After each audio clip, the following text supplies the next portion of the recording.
কংগ্রেস তাদের প্রার্থী তালিকা অবশেষে প্রকাশ করলো এবং 284 আসনের প্রার্থী তালিকা প্রকাশ করা হয়েছে। বহরমপুরে প্রার্থী অধীর রঞ্জন চৌধুরী, ভবানীপুরে প্রদীপ প্রসাদ, বালিগঞ্জে রোহন মিত্র, মালতীপুরে মৌসম বেনজির নূর। 284 আসনের প্রার্থী তালিকা প্রকাশ করলো কংগ্রেস। বহরমপুরে প্রার্থী করা হয়েছে অধীর রঞ্জন চৌধুরীকে, ভবানীপুরে প্রদীপ প্রসাদ, বালিগঞ্জে রোহন মিত্র, মালতীপুরে মৌসম বেনজির নূর।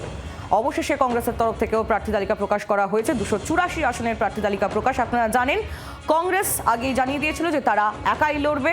বাম কংগ্রেস আইএসএফ এর যে জোট আমরা 2021 নির্বাচনের সময় দেখেছিলাম, সেই জোট এবার হচ্ছে না। যদিও বাম এবং আইএসএফ তারা জোট করলেও কংগ্রেস নিজেদের সরিয়ে নেয় এবং কংগ্রেস বলেছিল যে তারা একাই লড়বে আসন্ন বিধানসভা নির্বাচনে। আমাদের রাজ্যের যে নির্বাচন, সেই নির্বাচনকে সামনে রেখেই কংগ্রেস প্রার্থী তালিকা প্রকাশ করলো। 284 আসনের প্রার্থী তালিকা তারা প্রকাশ করেছে।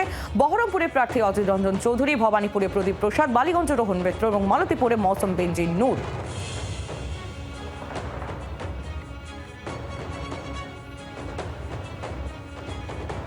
কংগ্রেসের প্রার্থী তালিকা প্রকাশিত। 284 আসনের প্রার্থী তালিকা প্রকাশিত হয়েছে। আপনারা জানেন বহরমপুরে প্রার্থী অধীর রঞ্জন চৌধুরী, তার উপরেই ভরসা রাখলো দল। ভবানীপুরে প্রদীপ প্রসাদ, বালিগঞ্জে রোহন মিত্র এবং মালতীপুরে মৌসম বেনজির নূর। তিনি সদ্য কংগ্রেসে ফের তার ঘর ওয়াকফাসি হয়েছে এবং এরপর মালতীপুরে তার উপর ভরসা রাখলো কংগ্রেস। মৌসম বেনজির নূরকে মালতীপুরে প্রার্থী করা হয়েছে, হাত চিহ্নে তিনি সেখানে লড়বেন।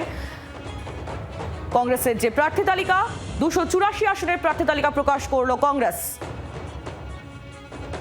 মৌমিতা চক্রবর্তী আমাদের প্রতিনিধি রয়েছেন এই মুহূর্তে আমাদের সঙ্গে টেলিফোন লাইনে। মৌমিতা, অবশেষে 284 আসনে প্রার্থী তালিকা প্রকাশ করলো কংগ্রেস। দেখো, কংগ্রেসের যে প্রার্থী তালিকা, সেই প্রার্থী তালিকার অনেকটাই তারা আজকে প্রকাশ করে ফেলেছেন এবং যেমনটা খবর ছিল যে অধীর রঞ্জন চৌধুরী তিনি বহরমপুর থেকে প্রতিদ্বন্দ্বিতা করবেন। বহরমপুর থেকেই তিনি প্রতিদ্বন্দ্বিতা করছেন।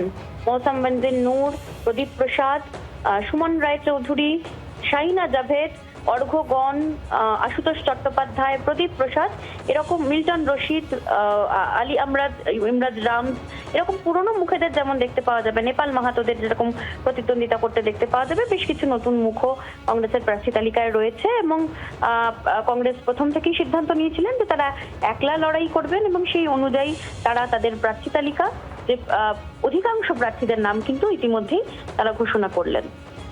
মৌমিতা, ধন্যবাদ। বাংলার আওয়াজ, বাঙালির আবেগ, জি 24 ঘন্টা।